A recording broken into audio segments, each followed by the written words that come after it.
पापा कितनी देर हो गई, एक भी फिश नहीं पकड़ पाया मैं।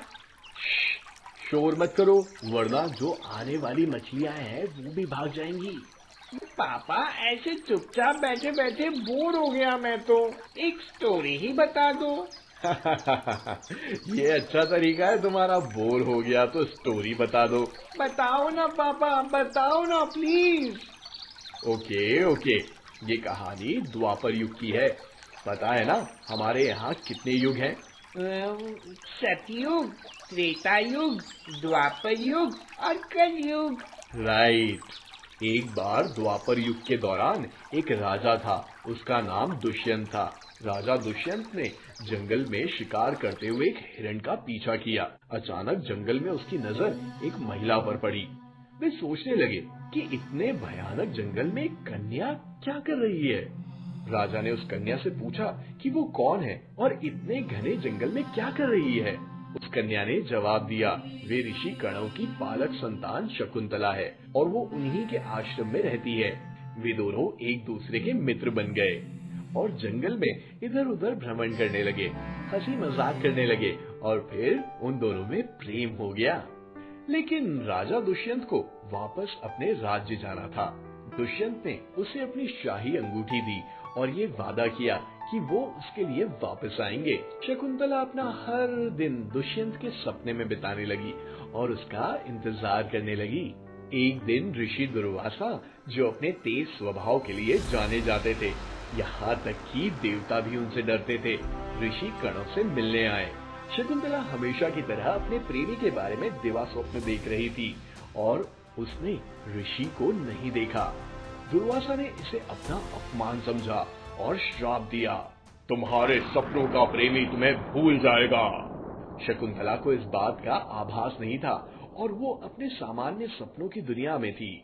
शकुंतला की एक सहेली ऋषि के पास दौड़ी और उनकी ओर से क्षमा मांगी। ऋषि ने कहा कि उसका प्रेमी उसे तब याद कर पाएगा जब वे उसके द्वारा दिए गए कोई प्यार की निशानी दिखाएगी। समय बीतता गया और शकुंतला गर्भवती हो गई। दुष्यंत नहीं लौटे, इसीलिए शकुंतला ने दुष्यंत से मिलने के लिए उनके महल जाने का फैसला किया। रास्ते में घने जंगल थे और भयानक जंगली जानवरों का शोर भी आ रहा था। महल तक पहुंचने के लिए उसे एक नदी पार करनी पड़ी। नदी पार करते समय उसने एक सुंदर गहरे नीले पानी में अपनी उंगलियां दौड़ाई और उसकी उंगली की अंगूठी नदी में गिर गई। उसे इसका एहसास भी नहीं हुआ। फाइनली वे दुष्यंत के महल में पहुंची और जैसा कि होना था, उन्होंने उसे नहीं पहचाना। ऋषि के श्राप का असर हो रहा था। वे निराश हो गई और जंगल में लौट आई। कुछ दिनों बाद शकुंतला ने एक पुत्र को जन्म दिया और उसका नाम भरत रखा। वे जंगल में एक बहादुर लड़के के रूप में बड़ा हुआ।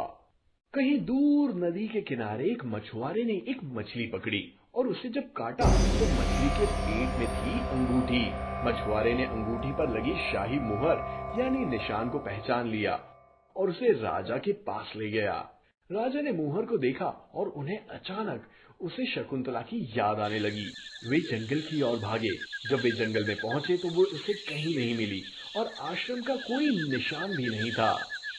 निराश और उदास राजा अपने राज्य लौट आए। वे शकुंतला के बारे में सोचते हुए समय बिताने लगे। एक दिन उसने एक सपना देखा। कवच धारण किए एक बालक सिंह के साथ खेल रहा था। शेर से कुश्ती करते समय लड़के के हाथ से कवच की प्लेट गिर गई। अचानक सपने में एक व्यक्ति ने उसे कहा, यदि आप सफलतापूर्वक लड़के के हाथ में कवच बांधते हैं तो आप उसके पिता हैं।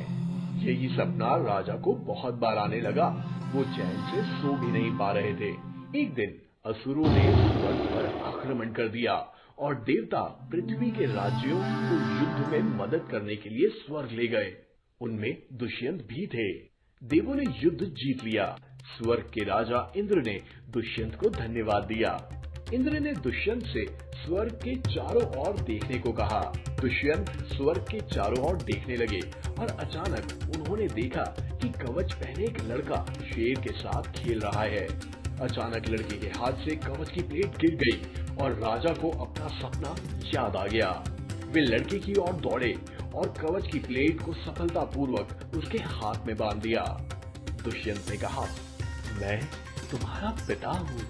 बालक उसे अपनी माँ के पास ले गया और उसने स्वर्ग में शकुंतला को देखा। दुष्यंत खुशी से शकुंतला को गले लगाकर रोने लगा।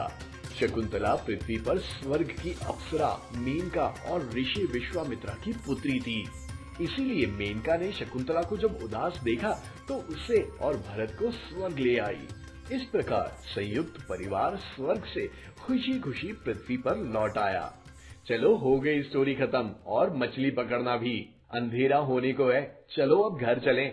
कितनी इमोशनल स्टोरी थी पापा। अब घर चल के एक फनी स्टोरी बताना, ओके? हद है भाई, तुम्हारी स्टोरी की चाहत तो कभी खत्म ही नहीं होती। चलो अभी घर चले पहले।